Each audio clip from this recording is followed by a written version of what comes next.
I got. I'm speechless. I am speechless. There is snow. It's snowing.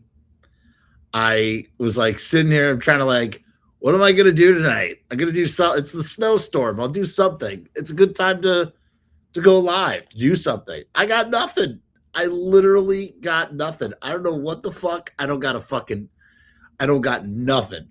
If nobody fucking comes out here, I'm just going to call it a day. I don't know why. I was like, oh, you set up the show. You got to go. The snow show has to go. The snow. I should have called it the snow. That's what I should have called it. I can talk about upcoming things, I guess. I don't know. I'm really depending on the chat here. The chat doesn't bring anything tonight, then yeah. You know, normally I'm the one, I do all the heavy lifting. But, oh, look. Oh, here's Biz. Hi, Biz. You got a lot of snow over there? Tonight's the snow show. I'll tell you. So here's one thing I can tell you. I went sledding. I live on a hill, and it's a really, really steep hill, like really steep. So steep that when I try to drive up the hill in my car, my car does not get the traction that it needs. So if the roads are bad, I parked my car at the bottom of the hill, waited for the roads to get better so that there's enough traction. So that's how steep I live of a hill I live on. So we got so much snow. I mean, I can't remember the last time we got this much snow in the tri-state area of New York City, New York, whatever, upper New York. I just said upper New York and said Westchester. That's a bad sign. It's a very bad sign. Westchesterians hate when Westchester is referred to as upper New York. And here I am referring to upper New York. Oh, you got no snow over there. Yeah. So it's a very steep incline that I live on. We got a lot of snow. We busted out, my neighbor and I, we busted out the sleds, and we went sledding in the street, and it was fucking awesome. I wonder if I can play that for you. I might be able to, actually. Hold on a minute. Let's see if that's even possible. How cool would that be, huh? Let me see what I can do here.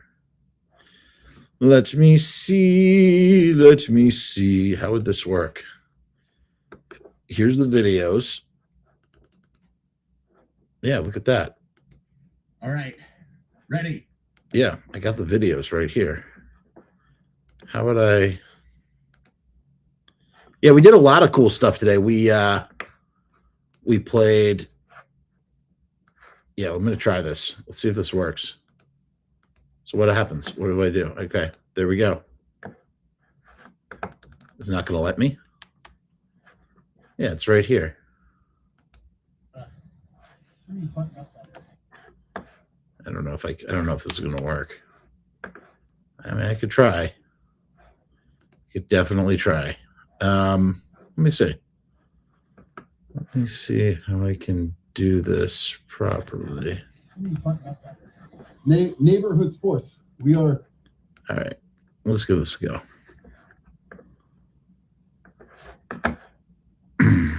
I don't know. I don't know if I could do this. This is the worst show ever. The worst. Oh no, it won't let me. Motherfuck. Oh, here we go. The show. There it is. All right, let's try it. Neighborhood sports. We are.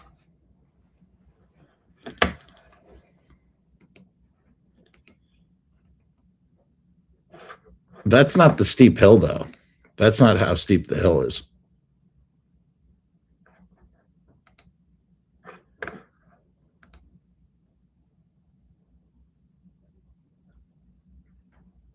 That's the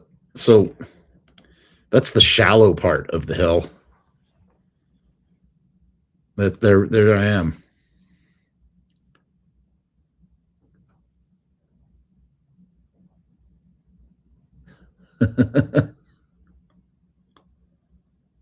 Getting a little speed.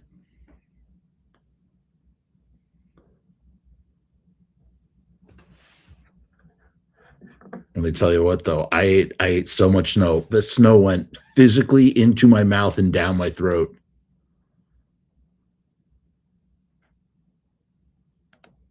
Let me see if I can do another one. Yeah, there we go.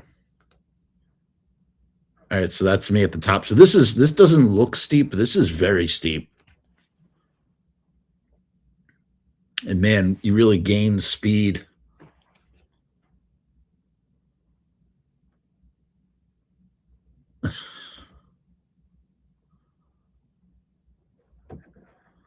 So, I mean, we've never had this kind of snow, let alone the idea to go. I mean, this is a street. We're in a street right now. We're just up on a hill, and we're just in the street. Look how fast.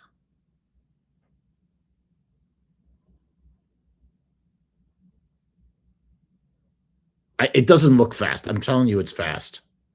Woo! There I go.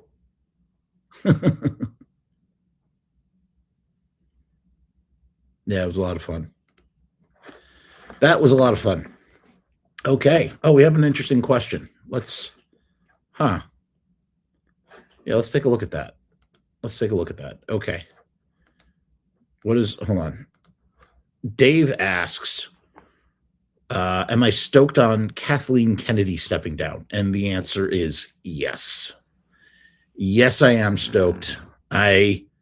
Initially I had a lot of goodwill, and I was pretty, stoked on Star Wars coming back. And maybe it was partially because we hadn't had Star Wars for as long as we didn't have Star Wars for, and everybody wanted more everybody was thirsty for Star Wars, even though it really wasn't that long.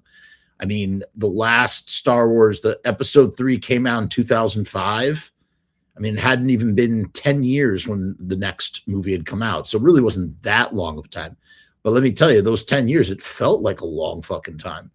And so, I mean, mind you, it's been 11 years since that movie came out. So it's kind of crazy when you think about it. To answer your question, I am stoked that Kathleen Kennedy stepped down. And not because, look, she is one of the greatest producers of all time. She has produced a lot of movies. If you look at her roster, if you see some of the work that she's responsible for, you go, holy fucking shit. It blows your mind what she's accomplished, okay? But at the same time, whatever like direction, like mentality that they had for Star Wars, it was just not the right thing. I thought initially with episode 7, I was like, all right, let's see where this goes. It's like, it's a requel. It's, a little bit more of the same, but okay, it's good to have Star Wars in the world. Like, okay, I'm down. And I got to tell you, I was so thoroughly upset by episode 8. What they did in episode 8 was such a travesty. It was as bad as what they had done to the end of Game of Thrones. It's such a letdown. It's such a letdown when you watch somebody fumble missed opportunities. There's so many missed opportunities. And it's a fucking bummer. It is a real bummer. And yeah, I'm glad that she's leaving. And it was interesting because then Jon Favreau came in and he did the Mandalorian, which, is still kind of goofy in some aspects, but in other aspects was like, hey, we're doing our best to put things back to normal. But, her and Rian Johnson and J.J. Abrams shit on the bed. I mean, they really shit the bed, man. They shit the bed and ruined it. I can't blame J.J. Abrams as much as I blame Rian Johnson.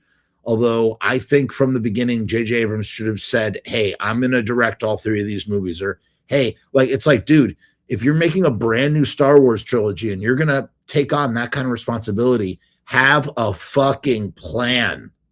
Have a goddamn plan. And, it's starting to come out now what had happened with Mark Hamill and what the original idea was for the ending of episode 7. And then Rian Johnson asking J.J. Abrams to remove Luke doing the Force, he's like balancing like 1,000 boulders at once. And they changed the ending to him, just picking up the lightsaber and calling it a day. I mean, just a fumble. I mean, you could have had all three original leads in some kind of Obi-Wan Kenobi, placeholder, like sort of a role, fulfilling the role of the Obi-Wan Kenobi, and having them passing the torch down to new heroes. I was totally down for that. I was totally fine with Rey. I was totally fine with Finn and whatever's the other guy. I was fine with all those characters. I loved it. I loved the idea of the stormtrooper deflecting. Like, I thought that was cool, man. All good stuff. That was great. No issue there. Rey ultimately being a Palpatine, stupid, whatever. Killing off Mark Hamill was as Luke Skywalker in the way that they did was such a travesty. And I think even, Mark Hamill has come forward.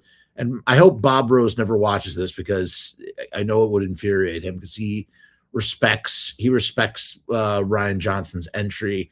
For me, I fucking hate it. And I actually initially liked episode 9 in the sense that it was J.J. Abrams trying to undo some of the harm that I felt that Rian Johnson had done, and managed to do, I liked the way that, Luke's force ghost lifts the X-Wing out and catches the lightsaber in a complete return to what happens in the beginning of episode 8. That was good. That stuff was good. Just, oh my God. This was what was crazy. You killed off Luke Skywalker with a living Mark Hamill. You kept Leia alive with a dead Carrie Fisher. I mean, it was just so stupid. By the end of the movies, all three of them are dead like that. It didn't work for me. It just didn't work. So I'm glad. And that's like, they spend billions of dollars in those movies. They're not going to change anything. It's like, that's just what it is. That's just how it plays out. And so now they're trying to do stuff through the Jon Favreau Star Wars universe. And, it's made things slightly more palatable, but I've kind of fallen off. I don't watch any of that stuff. I've really sort of fallen off. Will I watch any new Star Wars movies that come out? Yeah, I'll watch the new Boba Fett movie that's going to, Mandalorian. I'll watch it. I'm going to take my son to that. Of course I am. But man, fuck. So Biz is asking about the Evil Bunny movie. Yes. All right, Biz, you want to see a picture from the Evil Bunny movie? Let me see if I can pull this up. The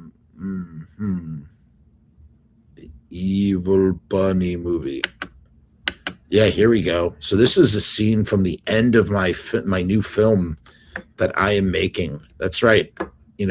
I come on here and I do these live shows, but the truth of the matter is I'm a filmmaker. And from time to time, on my own dime, I don't typically do crowdfunding, although I think for this next one, I might do a post-production crowdfunder. I make weird, fucked up little movies. And this is my newest one. And you can see, I don't know if you can make out what's going on here, but this is like a sort of a demented bunny monster. I did all that makeup myself.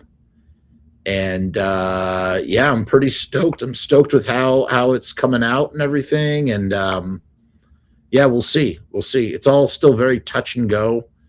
The person who plays the bunny here is also playing another character and does all his scenes with himself as the bunny. So I basically had to shoot scenes where the actor, a year apart from when the actor played the other role, then put on the bunny makeup, and we shot the other half of those scenes. And it was very complicated. And I'm optimistic that'll come out. If you're familiar with the Greasy Strangler, we have Michael St. Michael from the Greasy Strangler himself. He's in the film. There's no trailer yet, but there will be. Though I'll definitely be talking about it when we get closer to completion. And there'll definitely be a complete cut of the movie available on the Patreon at some point. You can watch my last film, which still remains unreleased, on the Patreon. It's available. You can watch it there. Thank you, Biz. Biz has nice makeup and costuming. Yeah.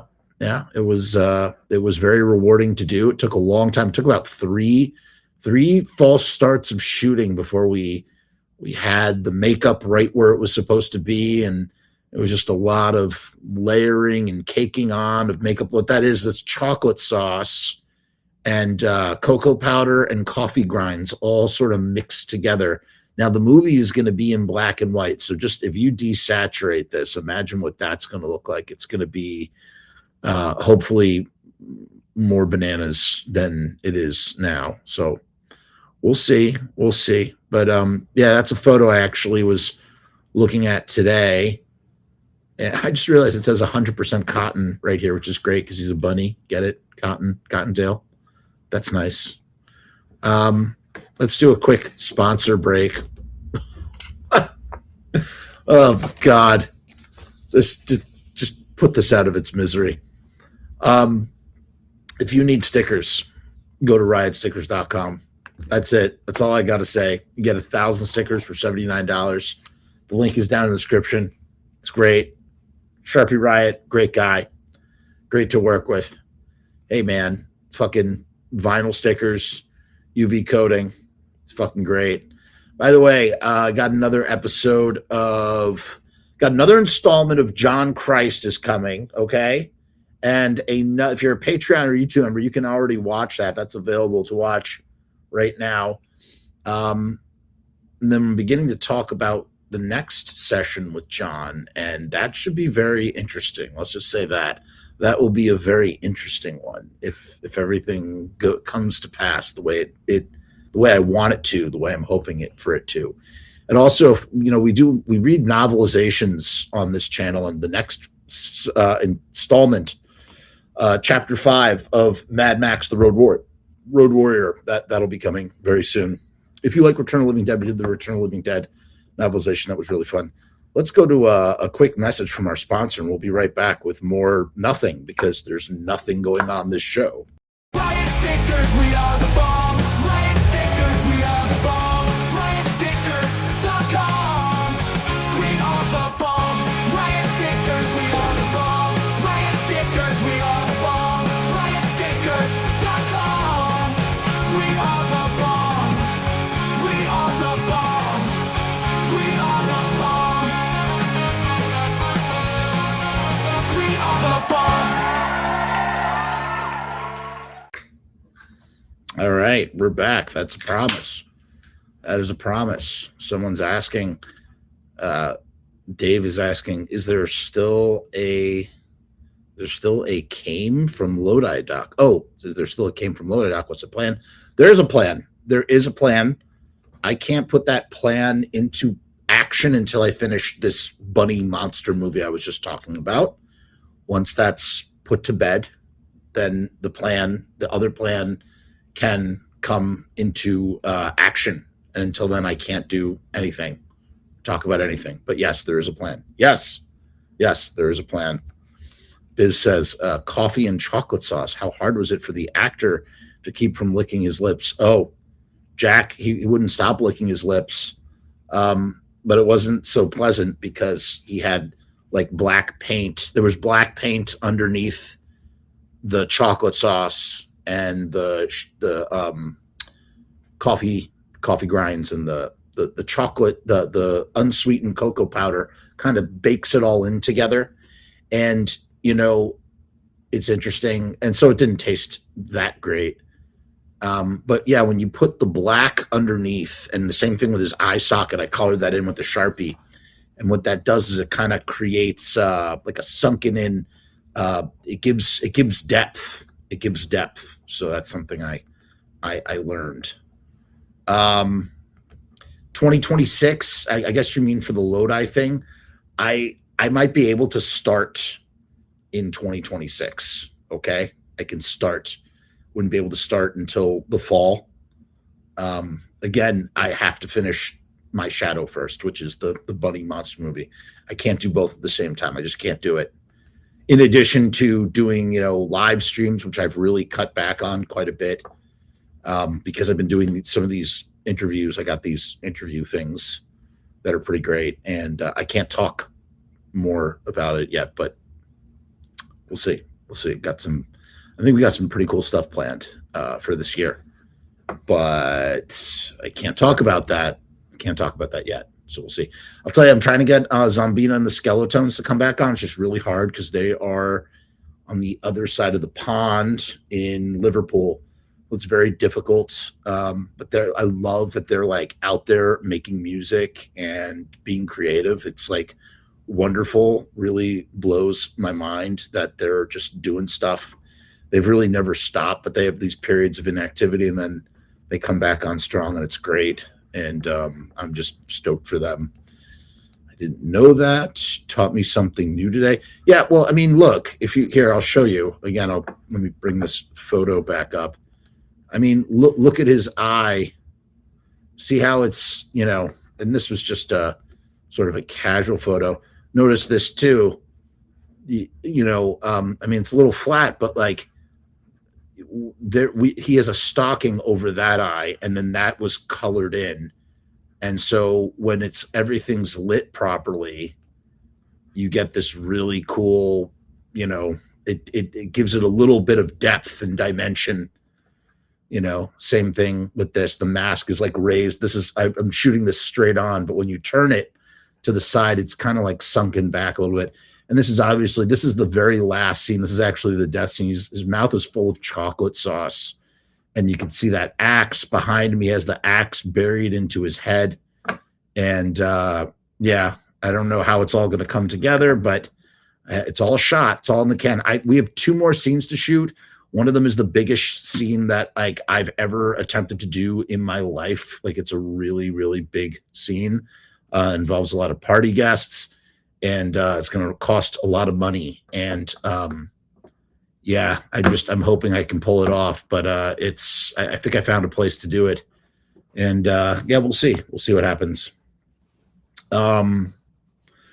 So we talked about Star Wars, My Shadow, upcoming interviews. We talked about our sponsor. It's snowing outside. I went sledding. I don't know, guys. I don't know. I watched the Beavis and Butthead do The Universe, which I've been waiting to do for a long time. I've been watching a lot of movies this January, just sort of catching up on some movies that I hadn't seen on Letterboxd. Been going to movies. I'm going to go see Streets of Fire for the first time tomorrow. I'm very excited for that. And there's a movie on Saturday that I'm going to go see, and it's called Fuck My Son. Yes, you heard me correct. That is the title of the movie. This is one of the latest. I was talking about the Greasy Strangler earlier. This is like the latest in like the Greasy Strangler sort of paradigm of just weird transgressive movies, which I just absolutely love. Speaking of transgressive, I have Russian war movie Come and See from 1985 on Criterion that I really want to watch. And I'm just terrified to watch it because I heard it is just brutal, like really brutal. So I don't know if I'll do that. Nice seltzer. I got the blood orange punch today, which is good. I'm not really sure I can keep this up very much longer because I'm really stupid and didn't line. I always want to do this. I want to just go live like this and just do it. Just do a fucking show. But it's hard, man. It's hard. It's hard when you don't have stuff. And I could talk out of a paper bag. That's what I feel like I'm doing right now. A little bit. It's called what now? Come and See. Russian war movie about World War II. So Biz is going to watch the new Silent Hill film. That's cool. And King of the Hill. I watched a few episodes of the new King of the Hill on Hulu, and I enjoyed it. I really enjoyed it, actually. I think the writing is great. And I'm not opposed to these legacy continuation sequels to shows and stuff. Some of them I feel like have worked in some way. In general, like we have this new genre of legacy sequels to stuff. It's like we get a sequel to something that was from 30 years ago. And usually it's like kind of like a duology thing, and it bookends and closes things up. And I'm down with that. I am down with that. I think Trainspotting did a really fantastic job of that. I guess Coming to America, but like, Coming to America would be another example. Sometimes it works, other times it doesn't. All depends. All depends. JG Glasses says, I've had Come and See on Blu-ray for a while. Also scared to watch. I got 2013 Evil Dead on right now. I think I prefer it to Evil Dead Rise.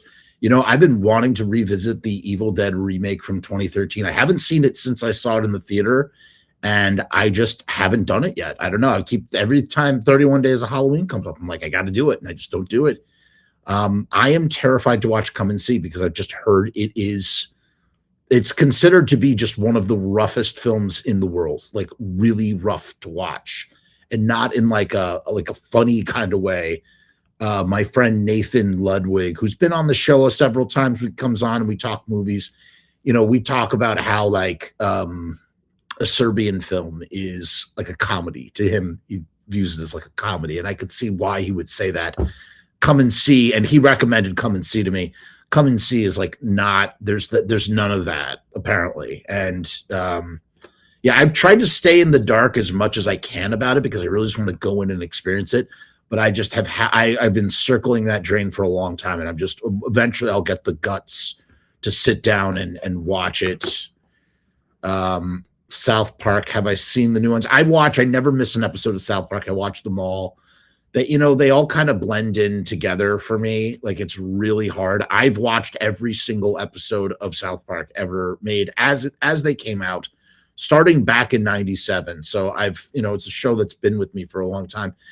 Unlike The Simpsons, which at some point, I don't know when, but at some point I dropped off with The Simpsons. But every once in a while, I'll watch an episode of The Simpsons, and I find that it's fun. My son really loves The Simpsons. There's almost 700 episodes of The Simpsons. There's so much to explore, which is great. I got him the 3 Treehouse of Horrors comic books, the omnibus comic books, the big thick volumes for him to read. And those are like really fun horror, scary stories that he can get into. So all that to say that, yeah, I've watched the new South Park. It's okay. It's okay. Sometimes the writing is great. This last season, the writing was pretty great. They really feel like they've found their rhythm again, depends on how it's done and who is doing the show. How am I doing today, Frumess? Today I'm doing better than I was yesterday or the day before that. I've been going through a rough patch, actually. If I'm going to be honest, I'll be honest. I've been going through a hard time dealing with some stuff right now, and it has not been easy. It leaves me mentally drained, and maybe that's why I'm watching a lot more horror movies and stuff. I find that it truly is, they say, it's easier to create when you have like anguish or, like tumult or, when things are in upheaval. But I don't know that that's true, because when things are not okay, it's hard to like sit down and dial in and stuff. And, I do the best I can. I do a lot of, I do journaling. I do video journaling, but I also have a written journal. So I do a lot of recording and documenting of things. There's so much video that never even makes it to the internet that I record, believe it or not. And also, sometimes I journal through poetry. I know it sounds weird, but emotions, abstract emotions sometimes are easier to record in sort of like free verse poetry. So it doesn't always rhyme, but like to sit down and get those feelings out. It's very cathartic and therapeutic. So I'll do that, and I fill up. I have, journals, and I write, they're just tombs, stuff like that. So thank you for asking. Yeah, today was a good day. Today was a really good day compared to yesterday and the day before that. So how about that? That's the best way. How are you? How are you doing today? I hope everything is well for you. I mean, the world is on fire right now too. I'm not even besides the world being on fire, because it's just we're living in a horror movie. We really are. I'm skipping the He-Man movie. He-Man, I saw, of course, I had the production designer. If you ever saw the Dolph Lundgren 1987 He-Man movie, I had the production designer on the show. It was the same production designer for the Return of the Living Dead. And so the great and powerful, oh my God, his name is, wow. Oh my God. Am I having a senior fucking moment? Am I having a senior moment right now? What the fuck is his name?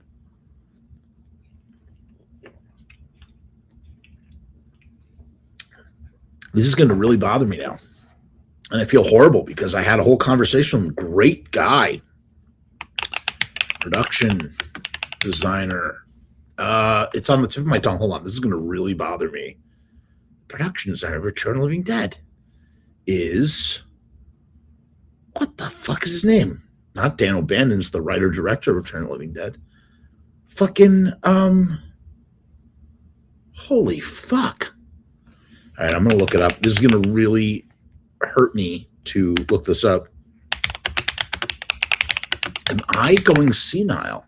William Stout. God damn, I feel so stupid. Of course, Bill Stout. I had Bill Stout on the show. And he's the production designer for the original He-Man, or the He-Man from 87. Saw Del Toro's Frankenstein, and it was amazing. Yes, I really enjoyed Del Toro's Frankenstein. I saw it in the movie theater. It came to the Alamo Drafthouse, so I saw it back in November, and it was great. Sorry to hear. Hope things get better. Thank you, Biz. Thank you. I'm already feeling better today, so that's good. Jay Glasses says the 2013 Evil Dead is brutal. Yeah. Yes, one of the characters does have an MC5 shirt on, just like Jennifer Aniston did in one of the later seasons of Friends, which I'm glad they had some nod to Michigan in there. That's true. That is a nod to Michigan in that kind of way.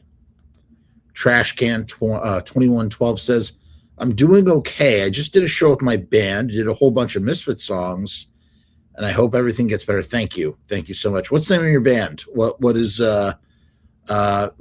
songs did you cover by the Misfits? That's great. That's always fun.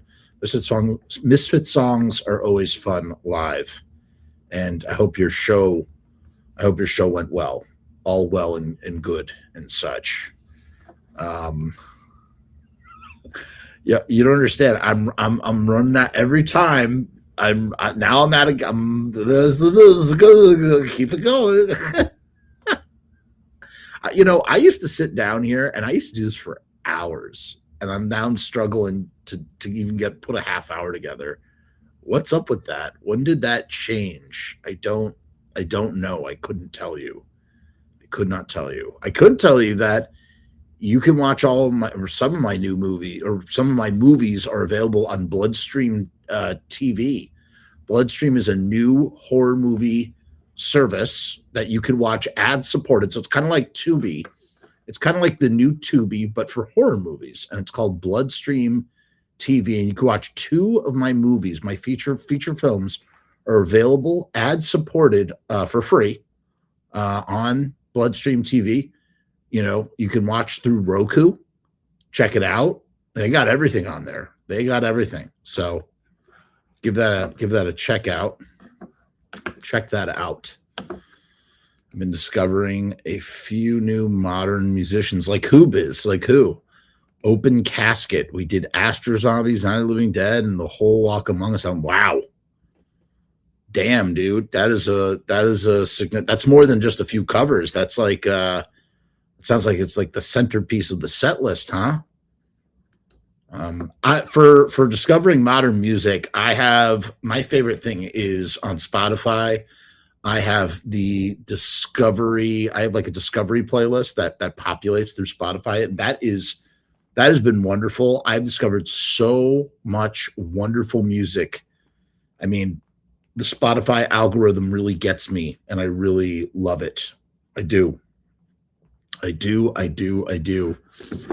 And, I have problems with Spotify. I want all the artists to get paid more. They need to get better royalty rates. But I have to tell you, from the consumer end, as a consumer product, Spotify has never been better. It's it's wonderful. It really is for the consumer. And I'll tell you, when I discover bands, when they come to town, I buy the record, I buy the LP.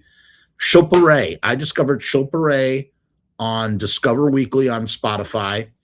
Started listening to her Shilpa Ray on Broadway LP from 2015, endlessly on repeat, and found out she was doing a show in Brooklyn. My friend Rich and I dragged my friend Rich along, who had never heard of her. He bought everything that she had available at her merch stand. I bought Shilpa Ray on Broadway on LP. So, you know, that those plays on Spotify translated to 2 purchase tickets and the entire discography of what she had at that show. Now, obviously, I'm the exception to the rule because most people don't do that. But I'm just saying that, like, you know, there is, you know, the people that do that, it's great. If everybody did that, being a musician would be a lot easier to sustain, and it's not. And it's sad to me. Truly. Biz says occults, Nox, Novacula, Black Doldrums, and Autumn's Gray Solace. Those all sound very interesting, actually. That's the best part for me. You know, the Discovery Weekly playlist is just like a radio.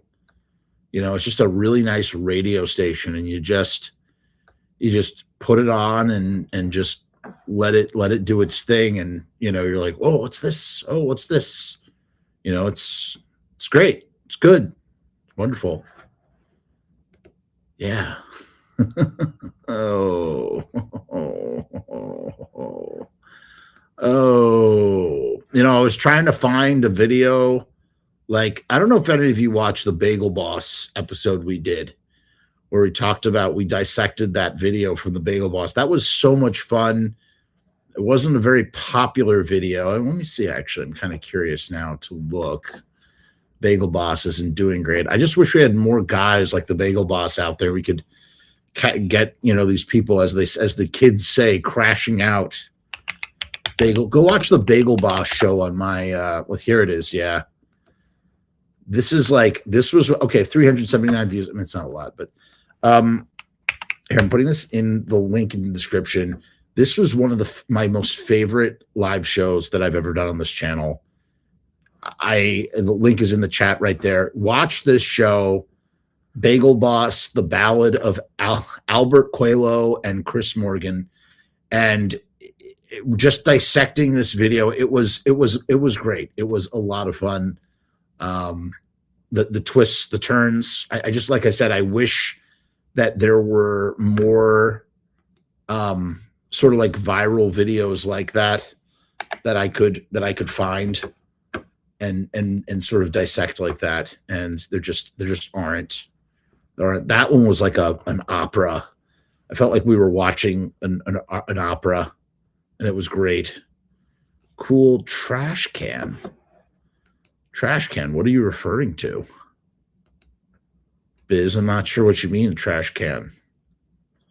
Yeah, I don't know.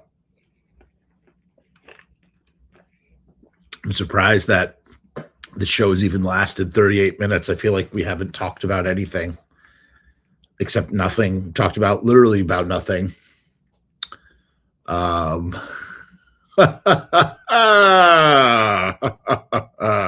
I did watch that new show on Hulu, The Beauty from Ryan Murphy. Love his stuff. Oh, the user above me. Got it. I got it. Yeah, that was great. That was a really great show, The Beauty. It's kind of like American Horror thing, except it's not. That was very interesting. I'm going to watch Fallout Season 2. I think there's 7 episodes of it now, and I can start watching it. I was waiting for it to kind of finish. Fallout Season 2. Let's see how many episodes. There's probably 8 episodes in the season. No, it's okay. 28th is the next episode. But I feel like we have enough now. There's definitely enough to get started, that's for sure. You know, I like to sort of wait. I hate waiting week to week.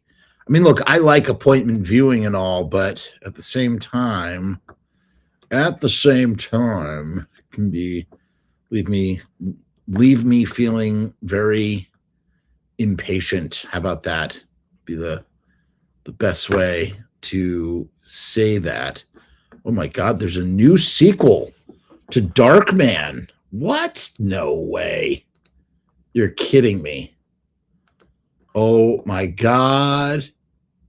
Dude, this is crazy. Talk about legacy sequels. I love Darkman, first of all. Darkman is interesting because it functions as like a neo-universal horror movie, but it's also a superhero movie. And yeah, it's just so underrated. And it got 2 direct sequels back to back. The original Darkman was played by Liam Neeson. And yeah, apparently Ghost House Pictures, the company I work with, is trying to make the sequel right now. We've got a screenplay and 2 great directors, but we're still having a little difficulty with the financing.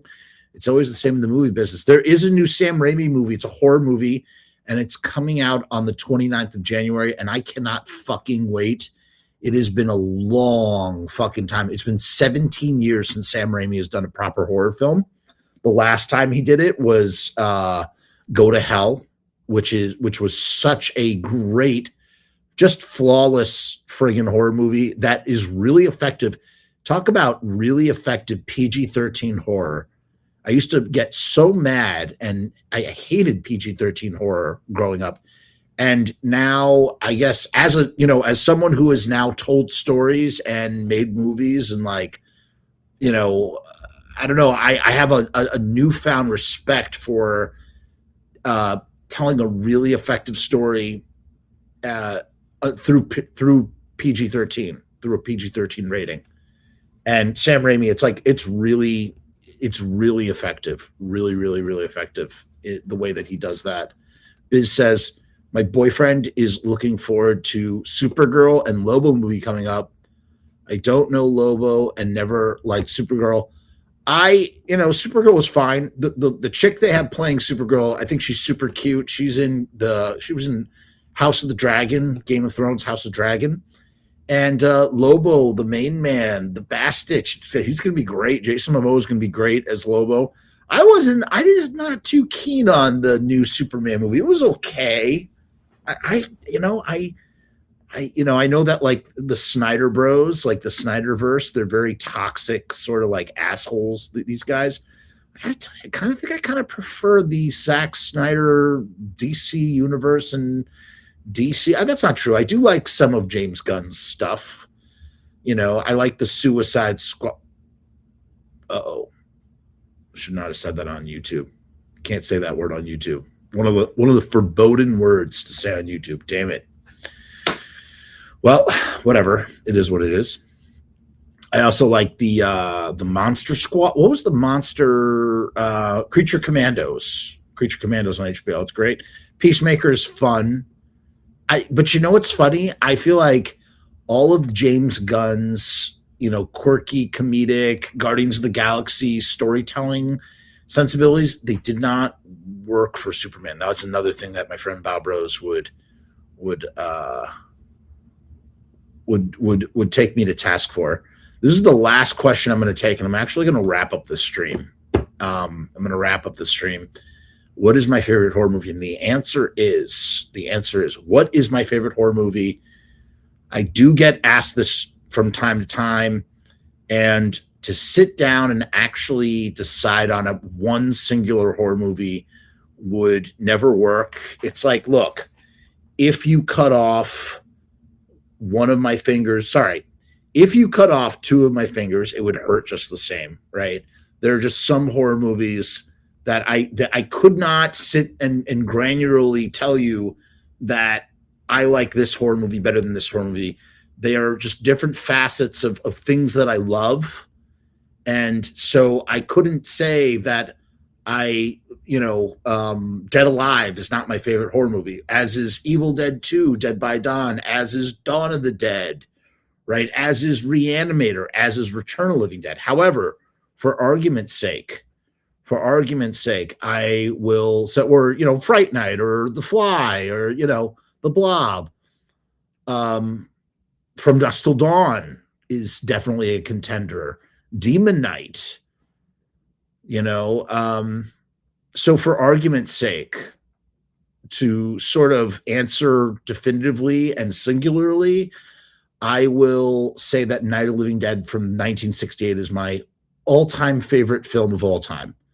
And it's not really true because there's just too many. Like there's probably 100 movies that are my favorite movies of all time. I just love movies too much to single them out like that.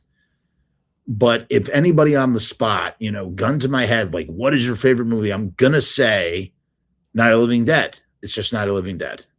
Why? Because it's fucking GOAT. And there's many reasons, and I'm not going to get into all of them right now, but there's many reasons as to why. Crazy White Boys in the house. Hey, what's up, CWB? I hope, you're in Baltimore, right? He's somewhere in the DMZ area. I hope that it's, you're staying warm over there. That's actually going to be the end of the stream tonight. Yes, I know. It's 11 o'clock. I think I can get one more horror movie in, so I'm probably going to do that. And stay warm. We'll be back with more shows. Like I said, I have some very exciting things coming up. I know I always say that, but it's because I'm always trying to keep something new and fresh. And so there's some stuff. But you tell me, leave it in the comments after. And by the way, and this is important, I don't say this enough, you got to like these videos. You have to actually hit the thumbs up. If you do that, then the algorithm will push the videos to more people. And that's why every channel that's been around for a fraction of a second explodes in subscribers. And I just sort of languish, just hovering under 10,000 subscribers. Not that subscriber count means anything these days, but I just feel like it's like a goal that I've always had to get 10,000 subscribers. Like, why? And it's because I just do too much shit on this channel. If I sat and I just talked about one fucking thing, if I talked about toilet paper for every episode, if I only talked about the Misfits every episode, I think that the algorithm would push me out more. And it's because I try to make the show about just whatever the fuck I feel like talking about, that it affects it. It doesn't work that way. And that's part of the problem. But whatever, I digress. Yeah, thank you, everybody. Thank you. Good night. Peace, hair grease. We'll see you next time.